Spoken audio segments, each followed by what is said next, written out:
Hello, hello. Testing, 1, 2, 3.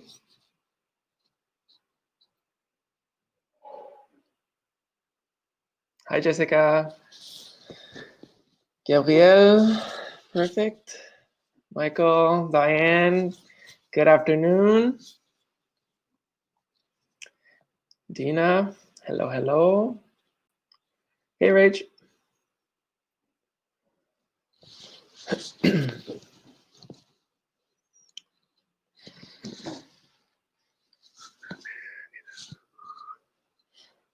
Hi, Meg. Hi, Simone,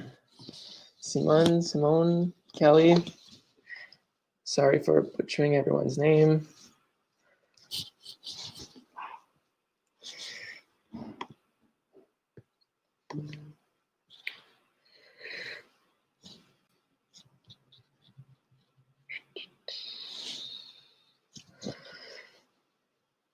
Okay, let's do a little test here.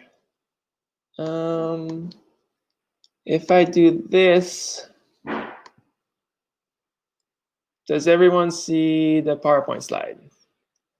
Respond yes, I'll put it up for a few seconds and then I'll just have to exit to see responses. Perfect. Okay. What's up, Gage? Great, great, great. Okay, we'll wait maybe one more minute. I was expecting a bit more people, and I can see that people are slowly showing up. So I'll just maybe wait another minute. Thank you for those who are there on time.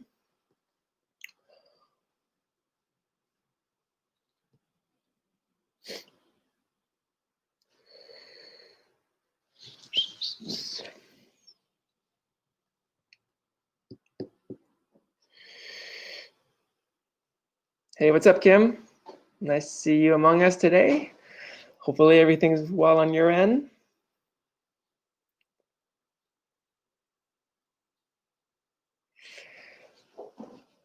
Thumbs up, perfect. Okay, so I think we'll get started so that we don't run out of time. I'm hoping that I was able to make it, hope my timings are going to be good, basically, as there's some good material that we're going to cover today, and making this not, I'll say it right now, it's not going to be super interactive just because of how this software works. It is hard for me to have access to the chat while also having the presenter mode. So it won't be super interactive. So please hold your questions till the very end. I'm hoping to have a solid 5-10 minute period question at the end. So maybe if you want to jot down your questions and keep them at the end, just because I won't have access to the chat as I'm presenting, as I will only be seeing the presentation in front of me. Okay, so let's get started. Hope I could see your face too, Kara. Hopefully soon. Okay, jumping into presentation mode. Okay, sorry. Okay, so hopefully this works. Okay, final test. Please write yes if you're seeing this on your computer. Okay, perfect. Let's do it.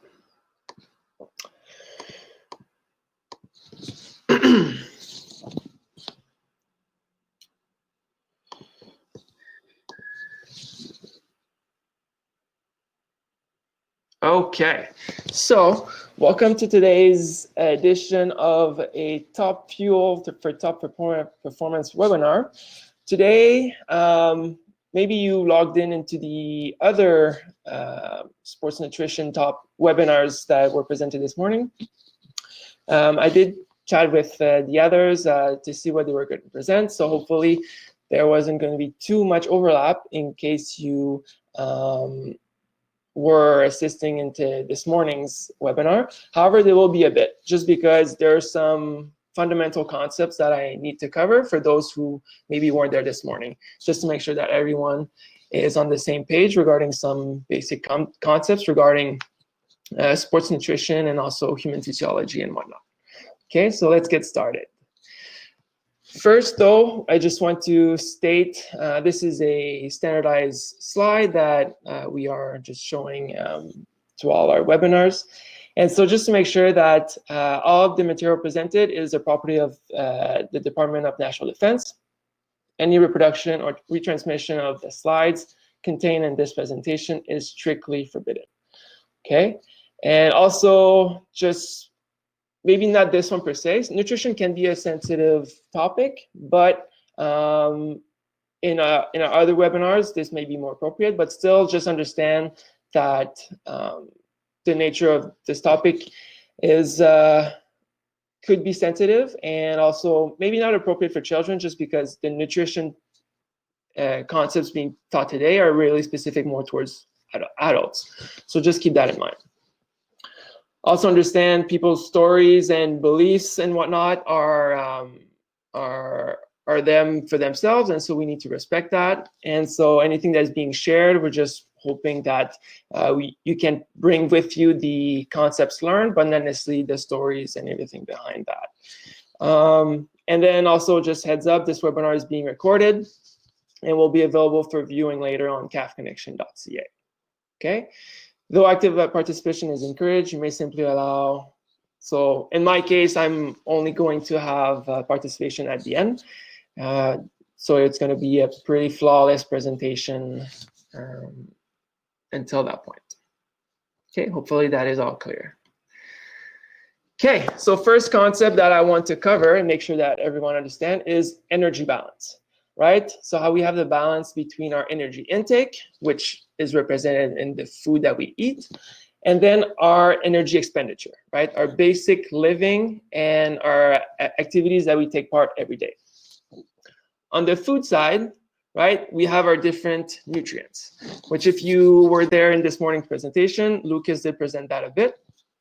So basically, you could say there's three big categories. They're your macronutrients, right? Your carbohydrates, your protein, and your fats. Then you have your micronutrients, your vitamins and minerals, and then finally water, right? The forgotten nutrient that is so essential to our well-being. And so one thing to understand and hear this concept of energy balance is that the only group that really is important are the macronutrients, right? Because these are the ones that provide energy to our bodies. Sorry, I'm just receiving a text from someone. You're not in slideshow mode. Okay, thank you for letting me know. Sorry about that. Okay, so I'm going to try this instead. My apologies. This is new to all of us here. So Brenda, you're the one who texted me. Can you text me back? Let me know if this works.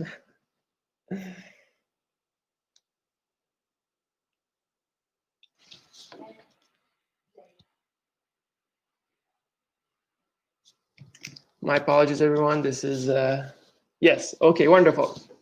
So this is the energy balance slide that I was basically addressing, right? On the right side, we have our left side, you have your food, right? Or your energy intake. And then on the right side, you have your energy expenditure. So here, talking about the macros, right? So the carbohydrates, proteins, and fats are the ones that provide to our energy intake, right? Those added calories, those calories that we put in our bodies, that our bodies will use for our basic living and activities. Okay, so let's jump a bit more in depth for the energy expenditure part, the one on the right. Right, so we can divide it in three major components. So the largest one is our resting energy expenditure. So here, this is basically your metabolism, right? This is what your body expends to just basically stay alive, right? Breathing, your heart rate, keeping your body temperature at 37 degrees Celsius, right? This is just to remain functionally alive is what is required. And this can change from one person to the other, right? We've all heard of people having different metabolism. Well, it kind of relates to this, right? So typically men may have higher resting energy expenditures because of muscle mass, muscle requiring more energy to maintain, right? Also hormones, right? Differences in hormones between men and women. So there's some gender differences as well that can play a factor in this. And so body size, there's many factors that can affect your resting energy expenditure. However, from day to day on individual basis, it remains the same. So for me, it will, from day to day, remains most likely the same. Okay, so that one's pretty standard. Doesn't move. Then another one that doesn't really move is the thermic effect of food. So basically how just the digestion of food requires energy, right? And also then our bodies, when they are metabolizing this food, and for example, protein going in our muscles and becoming that building block, requires energy, right? So that is all put into the thermic effect of food.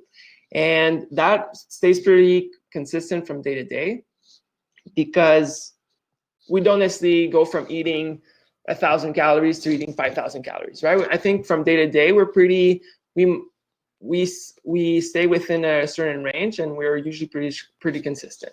So for that, the thermic effect of food doesn't really change.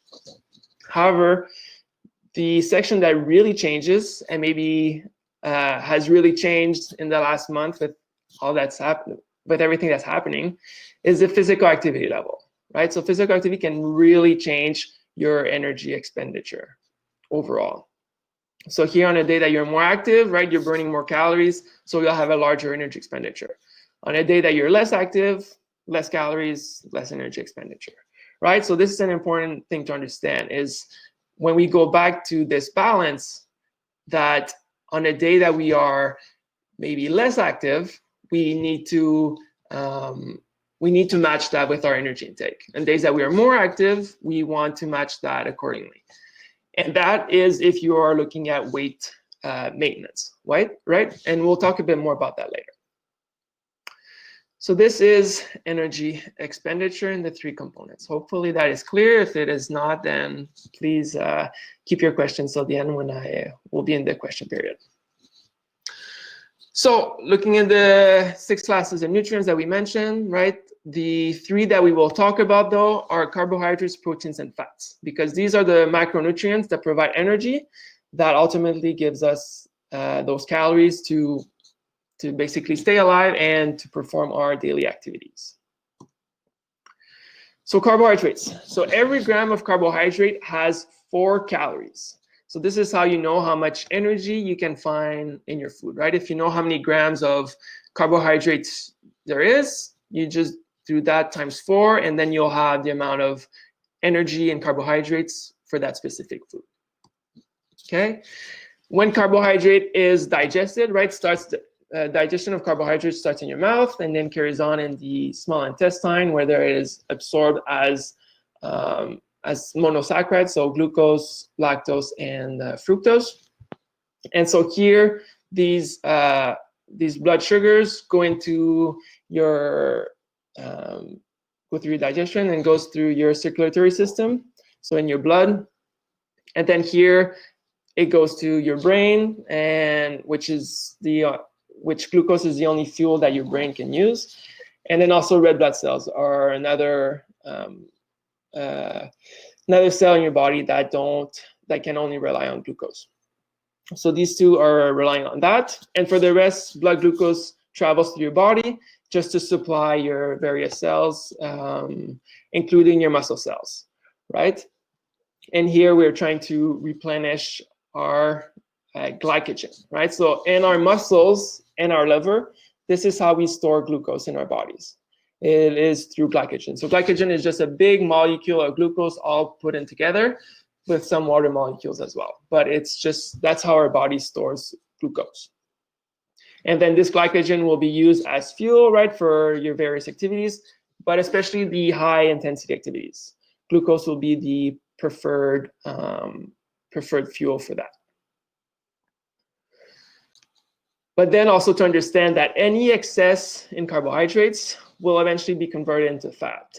Right? Once all your glycogen stores are replenished in your liver and your muscles, all this excess energy, excess glucose, will be converted into fat. So just something to understand, right? It's not because, let's say you're trying to lose weight and you're not eating fat, thinking that fat will be stored as fat in your body. Well, just understand that when it comes to that energy balance, any excess in calories will result in using those extra calories for storage, right? Because we have to remember that through evolution, we weren't always eating 3 meals a day, right?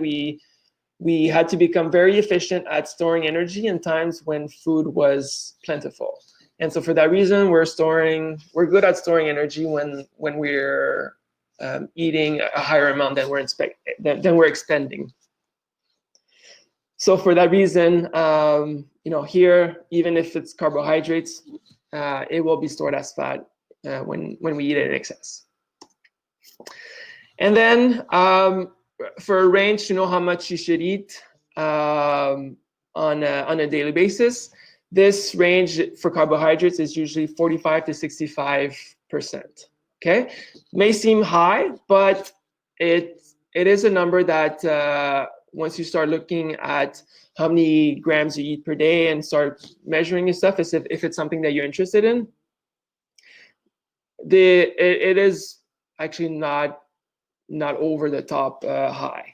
And so 65, to understand though, that 65% may be for athletes who are performing at a very high level, right, where they need those extra carbohydrates and extra fuel to perform at high intensities. And 45 may be someone who is more moderately active, low to moderately active. Now for carbohydrate sources, right? So we might have heard of simple carbs and complex carbs before. This is just to show you a bit the list of which food fit in which category. So examples of simple carbs would include any fruit or juice, right? Milk, table sugar, syrup, honey, jams, jellies, and candies, right? These are examples of simple sugars. So these simple sugars are digested very quickly in our mouth and our small intestine, and don't need to go through the liver to further be broken down, right?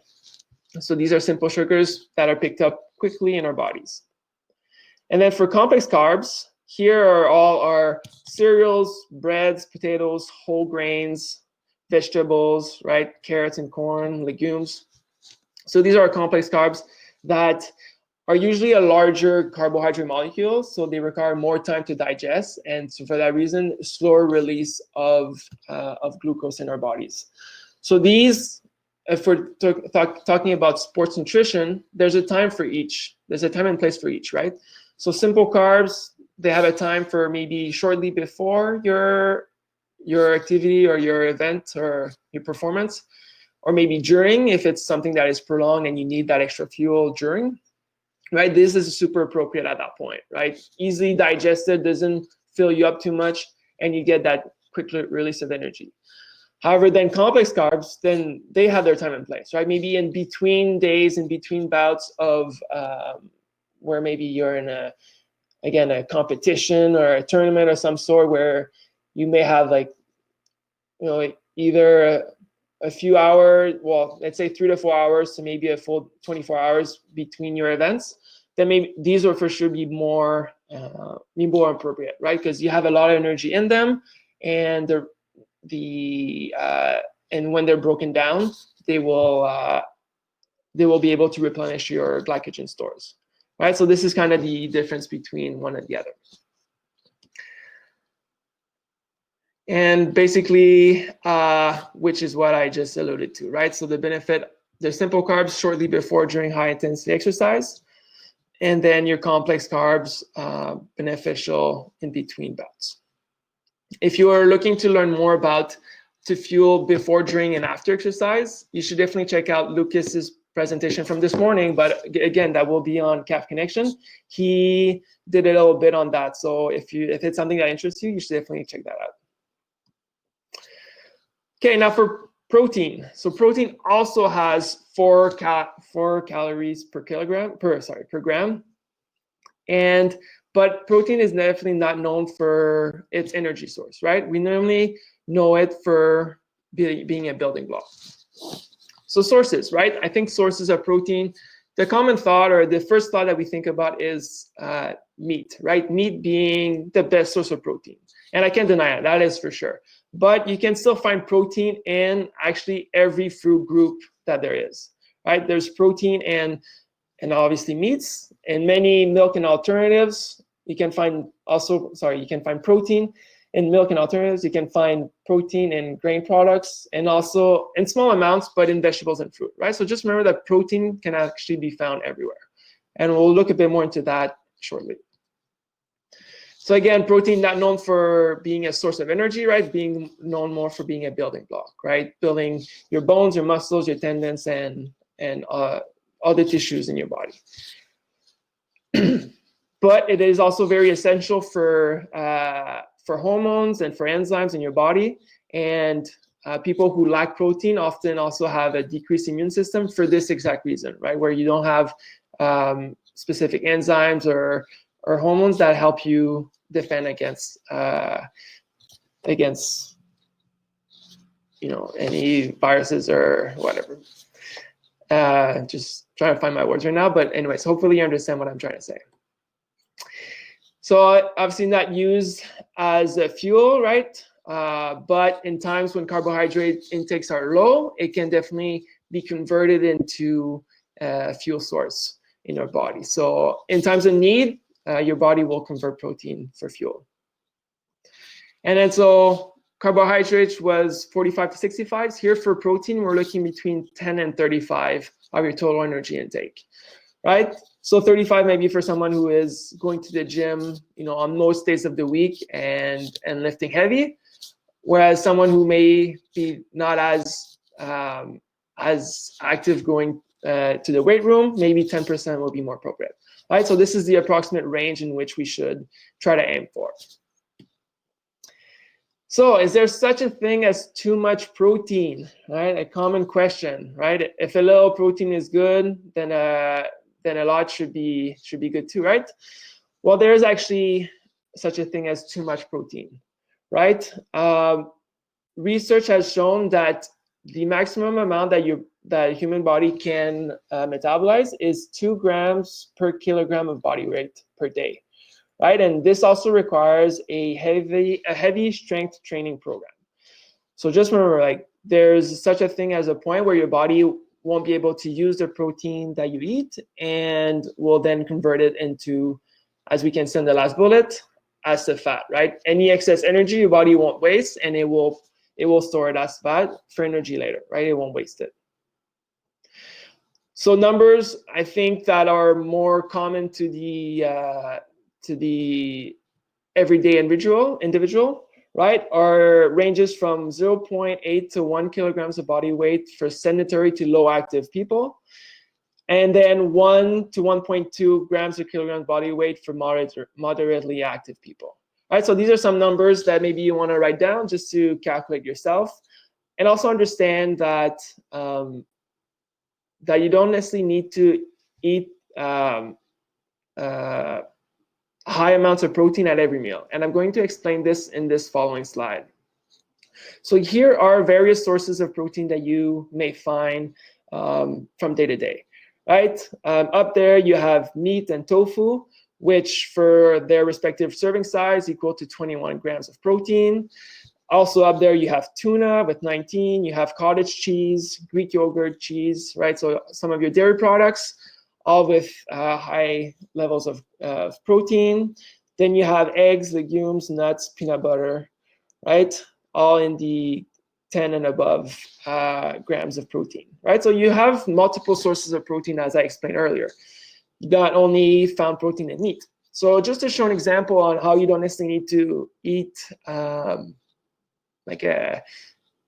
let's say meat at every meal is we'll use the example here on the right, where we're just going to use someone who weighs 70 kilograms for this example. Okay, and so this person is moderately active, so we'll use the number 1.2 grams, 1.2 grams per kilograms of body weight. So 70 times 1.2 is equal to 84 grams. So this person who is moderately active needs to eat 84 grams of protein per day to sustain their physical activity and what they're doing, and to supply their bodies with the right amount of protein. So for example, here for breakfast, this person has 2 eggs, 2 slices of bread, a cup of milk, and a banana. Okay, so on beside it, I wrote the number of grams for each from this table. So 12, 4, 8, and 1. And then as a snack, they decide to have a handful of nuts and an apple. Okay, so here we have another 11 grams for the snack. And then at lunch, they decide they have a lot of veggies in the fridge, so they're going to make themselves a nice hearty salad. So some vegetables, then they sprinkle some legumes on top and also some cottage cheese. So for a total of 27 grams for their lunch. Okay, and then at supper, yes, like they decide to have some meat or maybe some tofu if they decide to challenge themselves and have a totally vegetarian diet type of day. So here, looking at 1 serving of each, so 21 grams, rice and vegetables, not as much, so 2 and 1, right? So now if we add all these up, we actually get 87 grams of protein.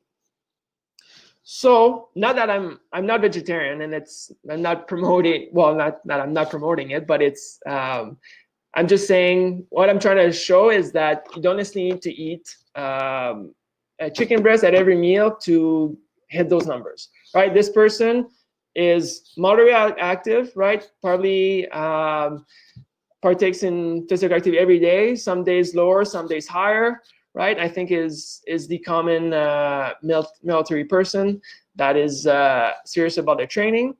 And here they need to eat 84, and with this very protein source diverse diet, able to hit that target, right? And so that is also sending the message that that Health Canada is coming up with the new food guide, right? How we are promoting some protein foods, right?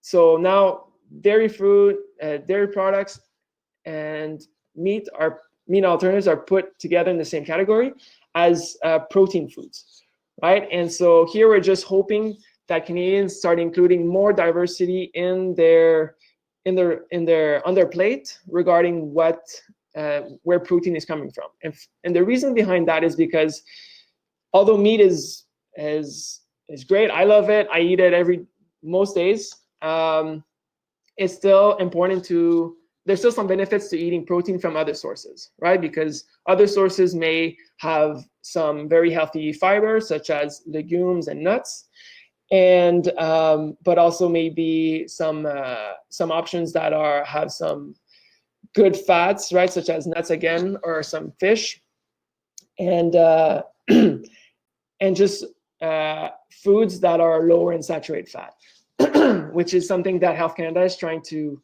encourage, right? People choosing options that are lower in saturated fat, as saturated fat is known to increase your bad cholesterol. So choosing options that don't have these saturated fats may be to your benefit in the long run, and not only for your health, but for your own performance, right? There's definitely some benefits in eating having some diversity in our diet. So hopefully that will make sense. If it doesn't, please again ask your questions at the end. Now for our third macronutrient, we have fat. So fat here per gram has 9 calories, right? So almost has more than twice the amount of calories per gram compared to carbohydrates and protein. So definitely a good source of energy when you are trying to fulfill your caloric needs. Fat definitely has its benefits regarding taste. Anything that has fat in it usually tastes good. And I think we can all come with multiple examples of fatty foods that taste amazing. So for that reason, fat is definitely something that is beneficial for that reason, right? Adding taste to our food is important, right? It adds makes us enjoy our meals, right? Enjoy our food, and then have a good relationship with food, which is something that Health Canada is trying to promote. Also with fat, something important to remember is that there are some fat-soluble vitamins, right? And so if you're totally cutting fat out of your diet, you may be lacking in these vitamins. So these vitamins are vitamin A, D, E, and K. And so if you're not eating fat, you might become deficient in those vitamins, right? So just something to be aware. And then also with the absorption of plant chemicals, there's a relationship there as well with fat. Fat can also help reduce hunger, right? So it makes you feel fuller. So maybe not eating as often or snacking around because you're hungry. So definitely can help with that. And typically in one day, from day to day, we should eat between 20 and 35% of our energy coming from fat. Okay, which depending on your energy requirements can look to between 65 and 90 grams per day. Okay, and then we have some healthy fat and some less healthy fats, right? So our healthy fats are our two unsaturated fats. So our polyunsaturated fat and our monounsaturated fat. And then our unhealthy ones are our saturated and trans fats. So let's look a bit more into these. Oops. So unsaturated fats, we have these two essential fatty acids. So we have omega-3 and omega-6. So omega-3 is one that Canadians lack a lot in their diets because we don't typically eat as much fish as, for example, as a Mediterranean diet, right? And so for that reason, we tend to lack a lot in this one. And so that it's important to also, on a regular basis, add fish to our diet, but also there you can find sources of omega-3 in different nuts and seeds, right? So flax seeds, walnuts, soybeans can be a good source of omega-3s. And then omega-6 is an essential fat. However, we do have a lot of this fat in our diet. It is quite common in vegetable oils, and we tend to have a lot of this in a lot of oil or in our diets, and also comes from other sources. And so for that reason, omega-6 is not something that we should necessarily try to increase in our diet, something that we already have a lot. But omega-3 is one that we typically have lower amounts, and so for that reason, something that we should try to definitely increase. And saturated fats, many sources can come from animals, dairy products, coconut, and hydrogenated oils. And here, what is really important to remember is that saturated fat the recommendations are to eat it in moderation, just because it can really increase one's risk of heart disease. Okay, because it increases your bad cholesterols. So for that reason, we need to eat this in moderation. And then so our second unhealthy one is trans fats. So here, this is a fat that was once an oil and went through a process of hydrogenation where the molecules were changed, and now it's become a solid. Here in our bodies, it also acts as a saturated fat, so it does increase our bad cholesterol, right? However, one thing to know, and just a fun fact about trans fats, is that they're actually now banned. Health Canada has banned them since September 2018. So you will most likely not see any trans fats in most of the food that you eat. However, trans fats do occur naturally in certain foods, so you might still see it in some of the nutrition facts label if you look at those, but food manufacturers cannot add them to food anymore. So just a fun fact about trans fats. But basically, in the end, no matter if it's maybe coming from a natural source or coming from being processed, it acts on our bodies in a similar way to saturated fats and increases our bad cholesterol. Okay, so now we learn more about our three macros, right? Carbohydrates, protein, and fats.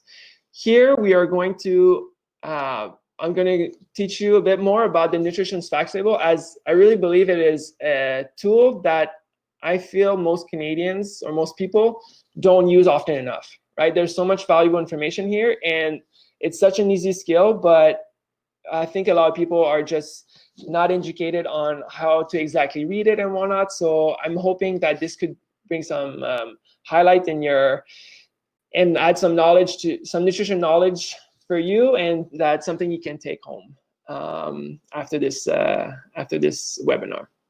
So nutrition is fact label found on most foods at the grocery store, right? Maybe except produce and whatnot.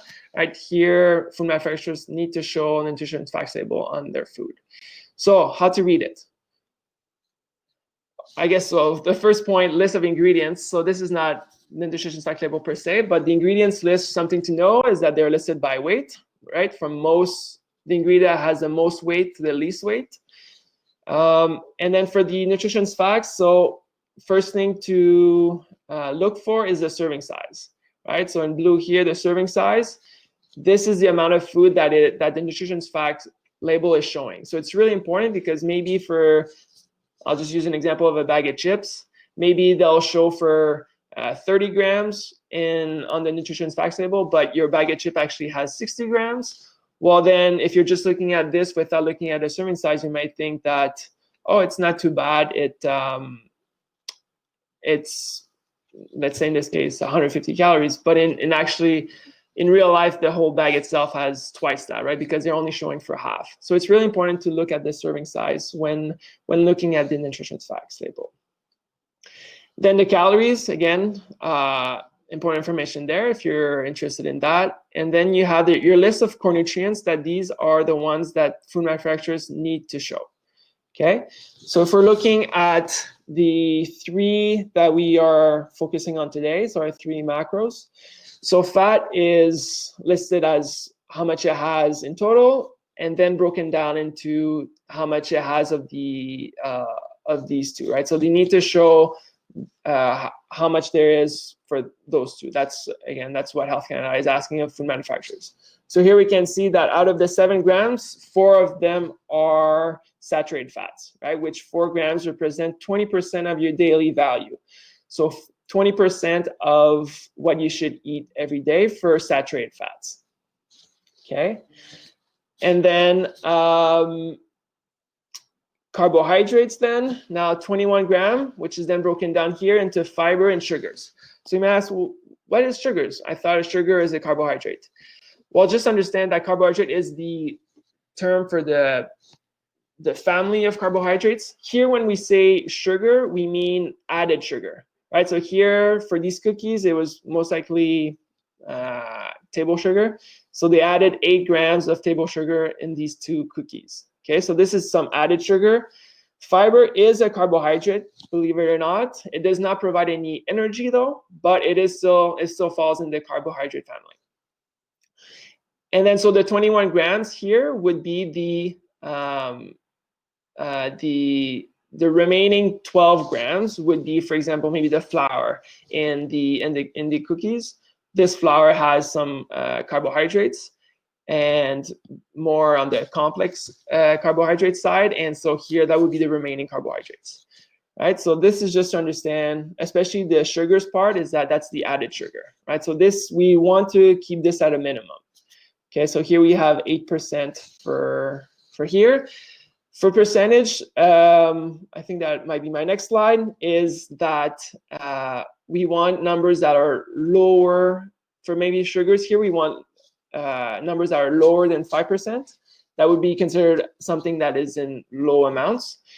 Something that is above 15%, such as saturated fat, would be something considered in high amounts. Okay, so just something to remember. And then you'll see here protein has 1 gram, but does not have any nutritional value. And I'm going a bit ahead of myself, but it is on a future slide. And it is basically, the reason behind that is because protein requirements changes from one person to the other, and there's not necessarily a daily requirement. Protein intake is really based more on your weight. So for that reason, they do not provide a percentage daily value for that. Okay, so hopefully that all makes sense.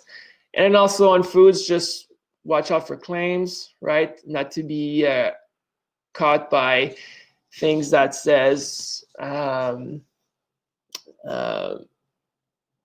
you know, whether the low fat, right? Low fat can be an option that that can be something that you might think that may be smarter to choose.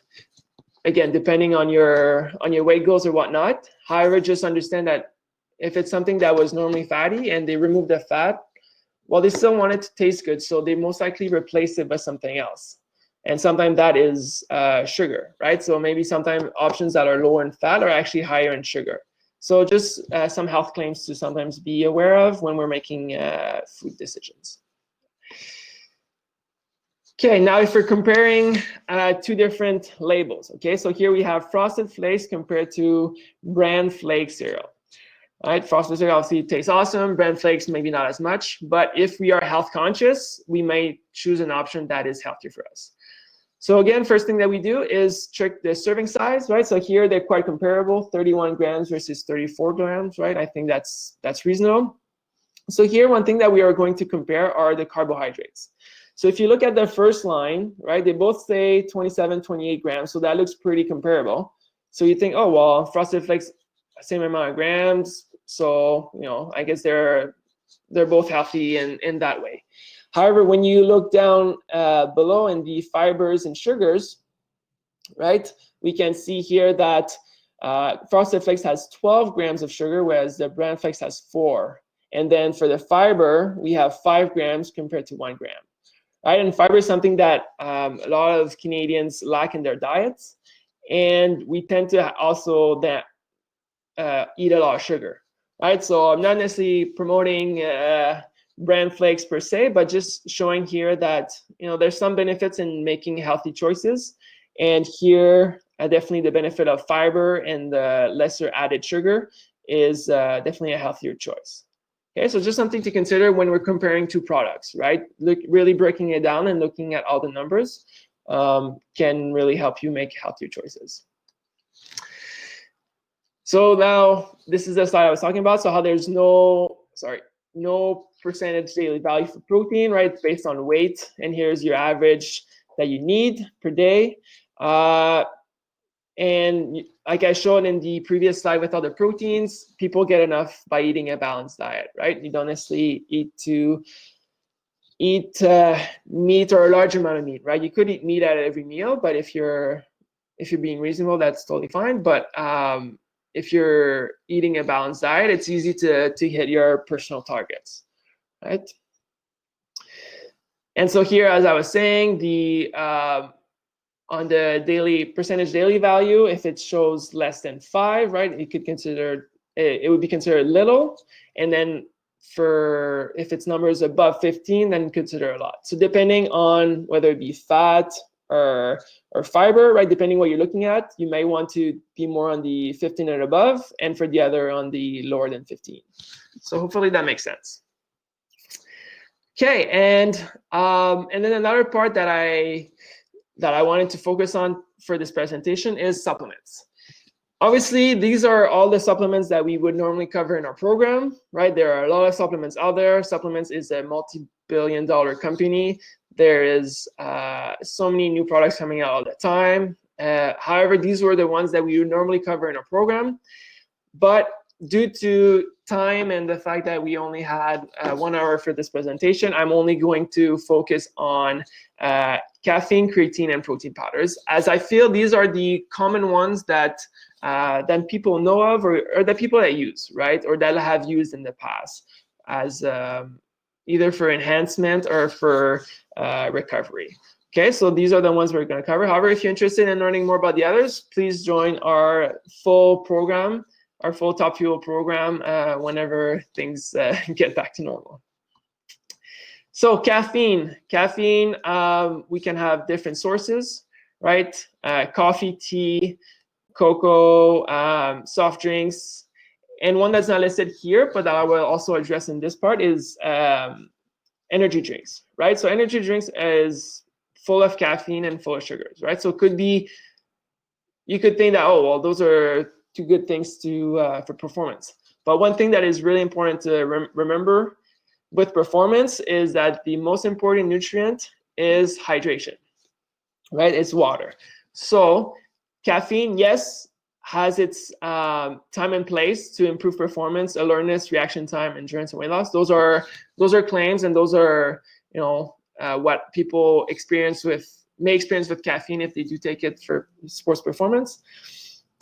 But one thing that is with the sources listed above, right? So a small coffee or a small tea or something, or maybe or cola or Pepsi before.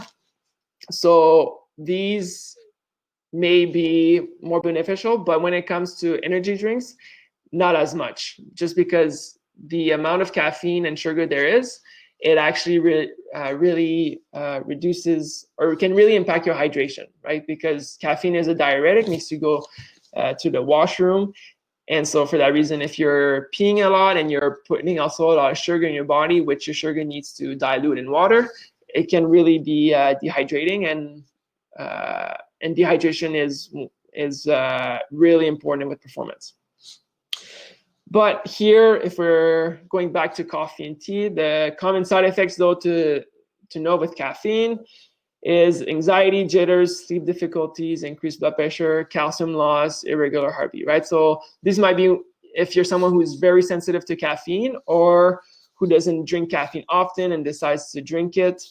So definitely, if that is the case, what we would recommend, or I guess I would recommend, is definitely not to try something before that you've never tried before, right? If it's before competition, don't do anything that you haven't done before.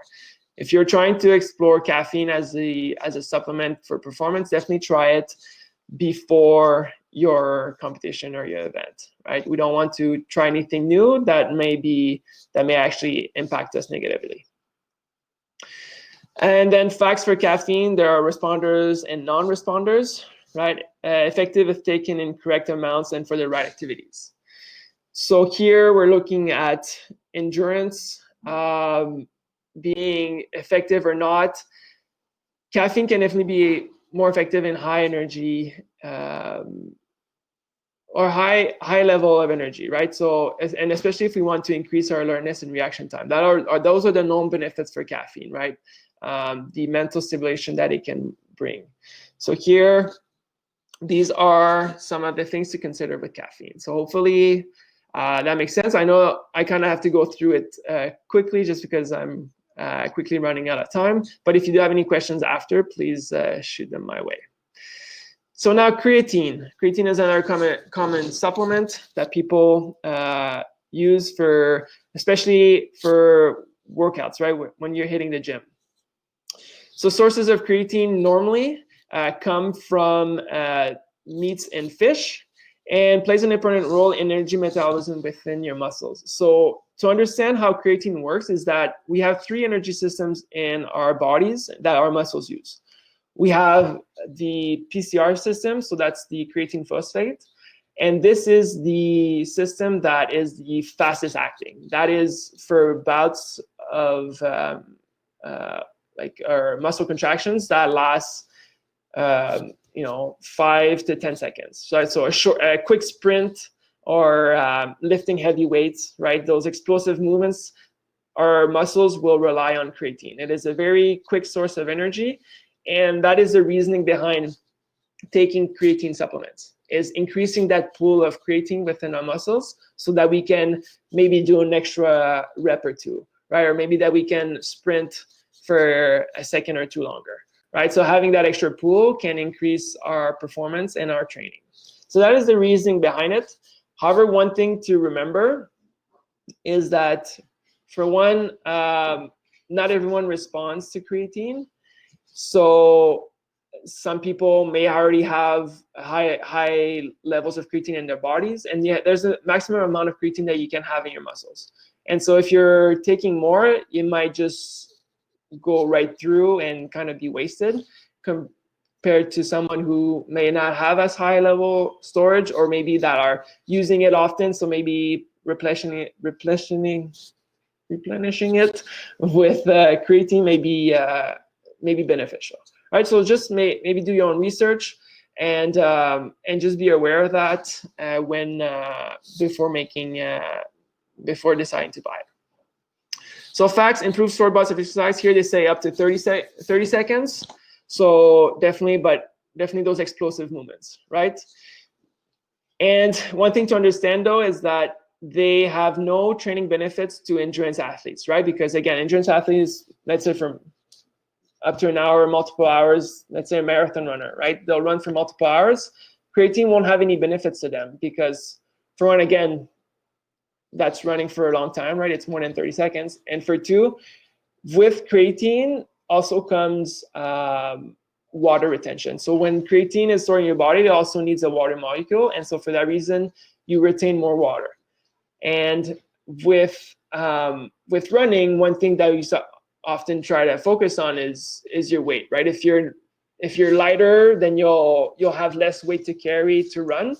And so for that reason, may not be beneficial to someone who is an endurance athlete because you don't want us to be heavy, right? More weight that you have to carry, harder it is to run. So definitely may be more beneficial to someone who is bodybuilding or lifting weights, right? Or that's their main focus. And to remember that creatine itself will not build muscles, right? It has to be in conjunction with a good exercise program. So side effects to know is abdominal cramping, nausea, diarrhea, sleep problems, muscle cramping, muscle tightness. Basically, like any supplements, these are common side effects. I think they might as well. They just list them all just to be safe. But these are the common side effects listed here.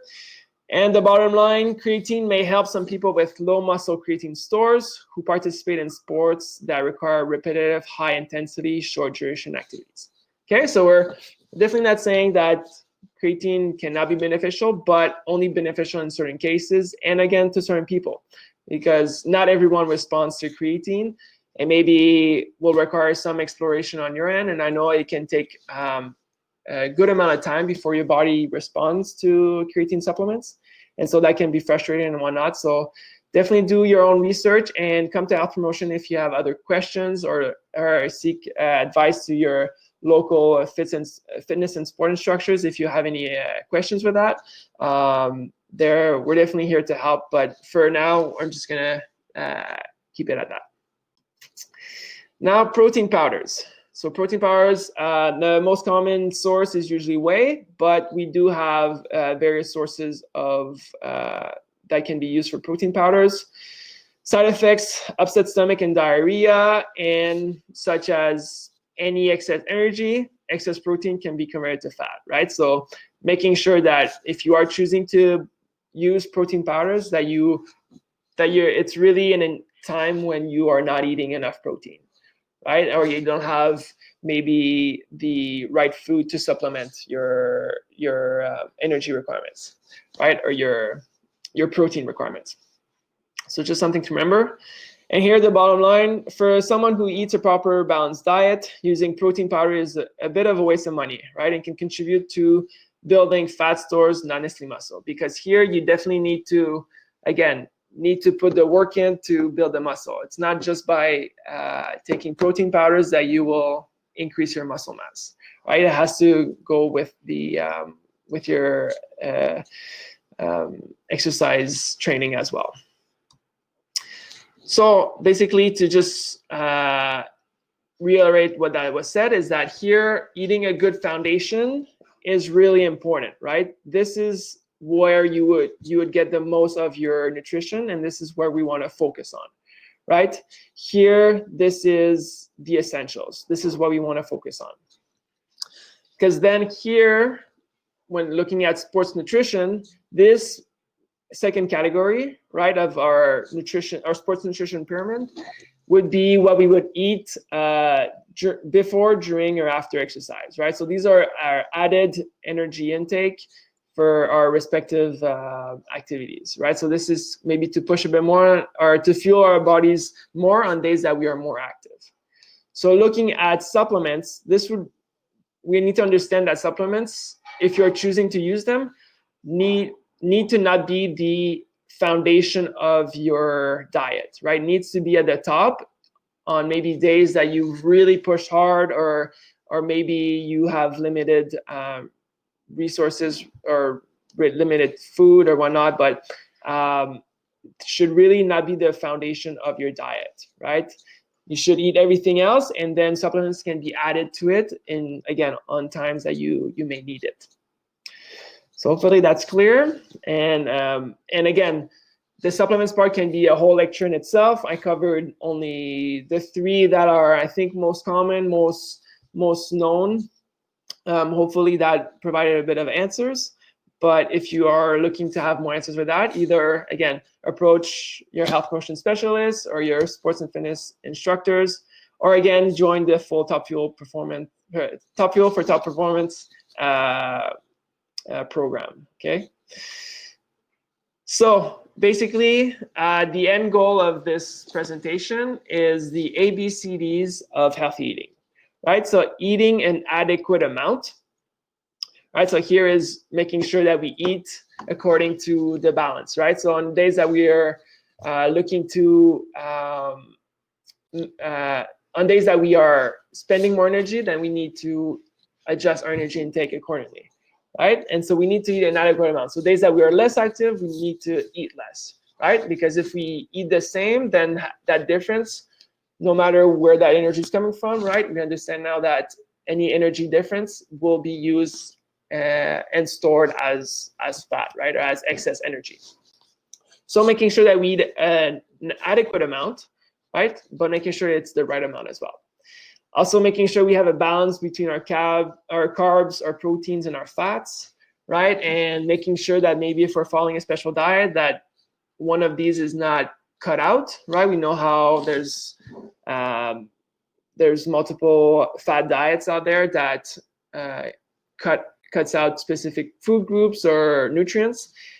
Here, we're really promoting that eating a balance between these 3 is really the healthiest approach that you can take to a proper nutrition, right? And so making sure that eat a good amount of carbs, good amount of protein, good amount of fat is a very healthy way, and it's also having a healthy relationship with your food, right? So making sure that we eat that in a balanced way. And then finally, caloric balance, right? So making sure, again, that we have the right amount of calories according to how much you're expending. Then we have moderation. So here what we mean by moderation is that there's definitely the healthy foods that we want to try to focus on every day, but there's those cheat meals or those little treats that we like to have, right, that are part of a healthy diet as well, right? And that it is okay to have these once in a while, right? We don't want to necessarily maybe have them every day, right? Maybe not a cheat meal every day is not really a cheat meal, right? But a cheat meal once a week or twice a week, fits in a healthy diet, right? Again, as long as you're comparing your energy intake with your energy expenditure, this is part of a healthy diet and something that is very valuable, right? Then variety. I always have issues saying that word. Having some variety in our diet is just, it really brings in different, especially vitamins and minerals, right? But as we talked earlier with the proteins, having different sources of protein can be very beneficial because the different sources also not only have the protein, but have other components, right? Whether that be fiber, whether that be certain vitamins and minerals, whatnot, right? And some healthy carbs maybe as well. These and some healthy fats, right? All of this, having some variety, really makes sure that our whole body is replenished in the best way possible, right? So if we're always eating the same things, we might be lacking in certain nutrients or whatnot, right? So having some variety is really important. And then finally, quality, right? And with quality, one thing that I want to bring up is talking to individuals who are training for intense competitions or events, such as maybe Nijmegen or something. And here they are, I need to eat a lot of calories. I need to make sure I'm fueling up on calories. So it doesn't matter where it's coming from, right? So they're eating McDonald's every day just to stack up all those calories. Well, are you fueling your body properly by, yes, maybe giving those calories, but are you really giving all the the micronutrients that are needed, right? We didn't necessarily talk about micronutrients that much in this presentation, but we need these healthy micronutrients in our diets. And if we're only eating McDonald's just to have our energy intake, we might be lacking in other things that are also essential for performance, right? So making sure that we eat quality foods in times that we are pushing our bodies is important, right? Think of, let's say, a race car, right? They obviously put the highest octane gas that they can, so to have maximum performance, right? They're not putting good old 87 octane gas, right? So for that is the same principle with our bodies, right? You don't want to put the cheap food just because it's high in calories in your body when you want the highest quality foods to have the highest quality performance, right? Just something to consider. Okay, so hopefully that makes sense. And this brings us back to this, right? That energy balance. So that was the big concept that was covered in this class. And with 1 minute to spare is pretty much the last concept that I want to cover. However, here are some guidelines to follow. Maybe not, maybe a bit more difficult, or maybe easier, right? Some people are now more active than they were because they have more free time. Others may not be as active because the couch and the and the fridge are so close that they might not be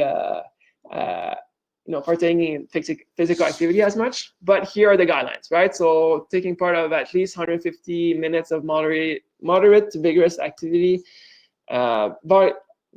moderate to vigorous intensity aerobic physical activity per week, right? So 150 is the recommendations, but also including those strength training exercise. If you want inspiration, our PSP crew, our PSP Kingston crew in the fitness department are putting some really awesome exercise, like home exercises for you to try out. So please follow our Instagram page at PSP Kingston. And there are some great exercises you can do at home. It's and you don't necessarily need too much, right? You can use common items that you have and really just go with it, right? So you don't need to be at the gym to be doing some lifting. And then also just make sure that finally that you partake in different types of physical activity, right? Just to really have all the benefits from that. So having some diversity there as well. Okay, and finally, this is a page that we are asked for everyone to show, right? These are some resources that you can reach out to if you are feeling in need of help and support right now during these difficult and uncommon times, right? So you have various resources there.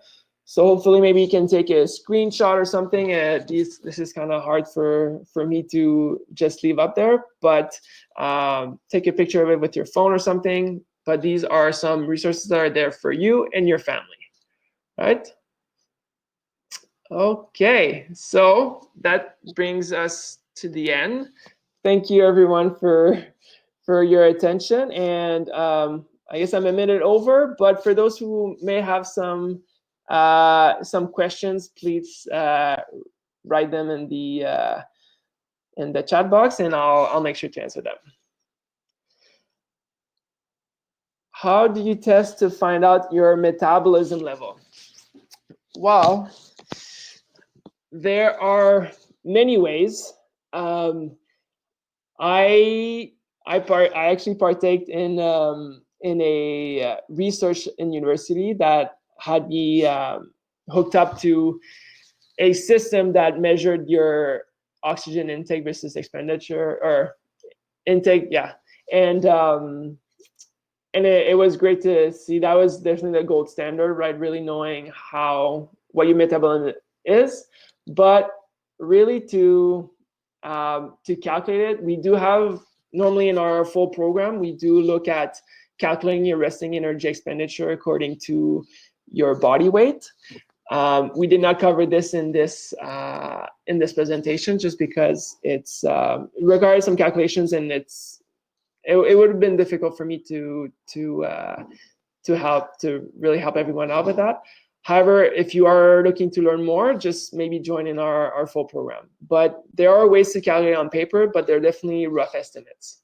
Okay, so hopefully, Michael, that I guess it doesn't really answer your question. It's just I don't have the exact numbers with me right now here. I don't have all my material, but there are some numbers that you can use to calculate that or to have an approximate. I guess that's somewhat of an answer, hopefully. Do you think the quality of food today affects the kind of food guide calculations?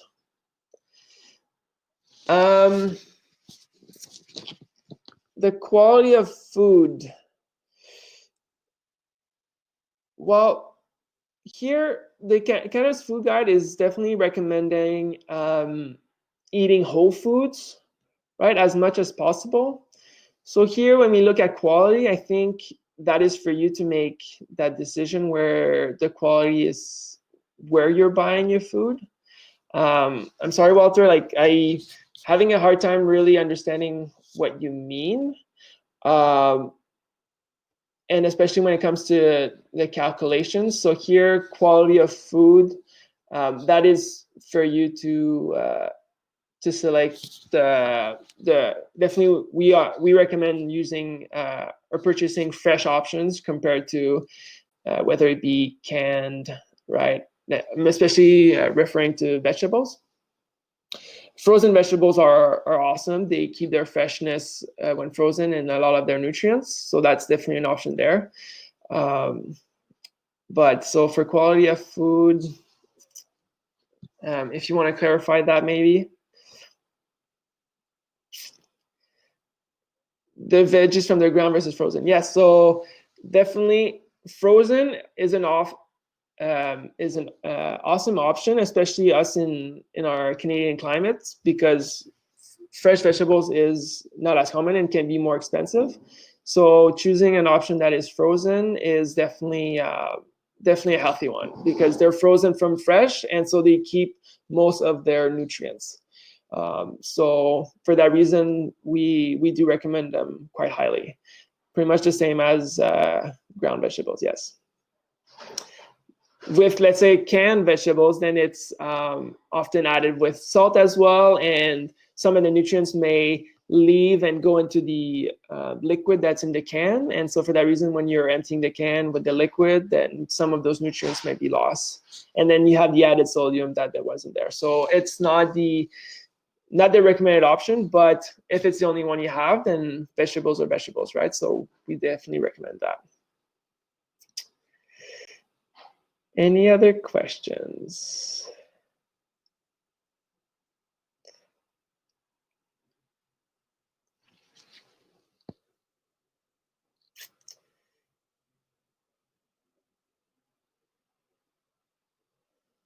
Okay, well, I don't see any other questions, so thank you everyone for your you listening, and hopefully you learned a bit. And again, if you want to join and learn more about our whole program, then please join our full Top Fuel for Top Performance in your respective locations. Okay, thank you everyone, and have a wonderful afternoon. Okay, cheers.